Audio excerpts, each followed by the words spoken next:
English पढ़ने लगते हैं तो आपको मीनिंग की ज़रूरत पड़ती है, और वो ऐसी मीनिंग जो अधिकतर मिले। ऐसा नहीं है कि आप पूरी डिक्शनरी याद करना पड़े, नहीं। तो इस तरीके की मीनिंग हम लेकर आए हैं, हमारे चैनल पर बड़ी वीडियोज है, उसको देख लेना।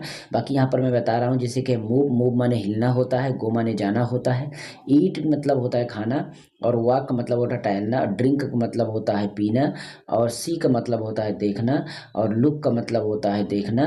देखिए दोनों में फ़र्क है। सी का मतलब आप अचानक में, आप मतलब कभी भी आप जैसे देख रहे हैं एवरीवेयर, हर एक जगह से देख रहे हैं नज़र से, तो होता है देखना। लेकिन लुक का मतलब होता है किसी चीज़ को, एक पर्सन को ध्यान से देखना, लुक होता है। वॉच माने देखना होता है, जब हिलती हुई चीज़ को देखिए, जैसे वीडियो वगैरह हो गया, या कोई व्यक्ति कहीं पर जा रहा है, वॉचमैन जब होता है करता है तो वॉच होता है। और राइट का मतलब होता है लिखना, रीड का मतलब होता है पढ़ना, थिंक का मतलब होता है सोचना, और स्पीक का मतलब होता है बात करना, और टॉक का मतलब होता है बात करना, और गेट का मतलब होता है, सॉरी, गेटअप का मतलब है जागना, सुबह जब उठते हैं तो उसको बोलते हैं गेटअप।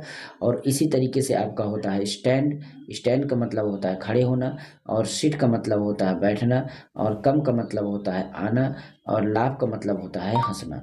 तो इस तरीके से आप यहाँ तक आपको याद हो गया 19 मीनिंग। और इसके बाद और बताते हैं, ठीक।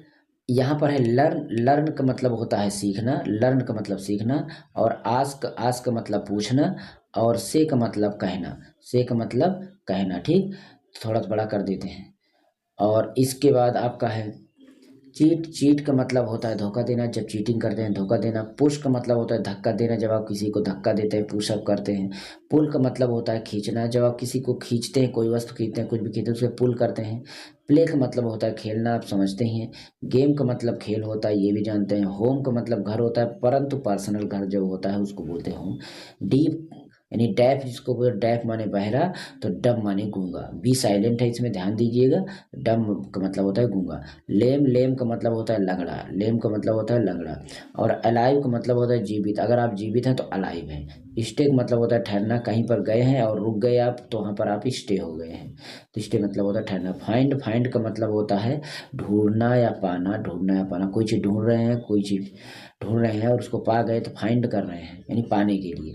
बाई का मतलब होता है, यानी बाय का मतलब होता है खरीदना, और हियर का मतलब होता है यहाँ, और देयर का मतलब होता है वहाँ। तो इस तरीके से कुछ मीनिंग थी, जो कि बहुत ही इंपॉर्टेंट मीनिंग है। इन मीनिंग को अगर आप याद कर लेंगे बहुत ही हेल्प होगी आपको।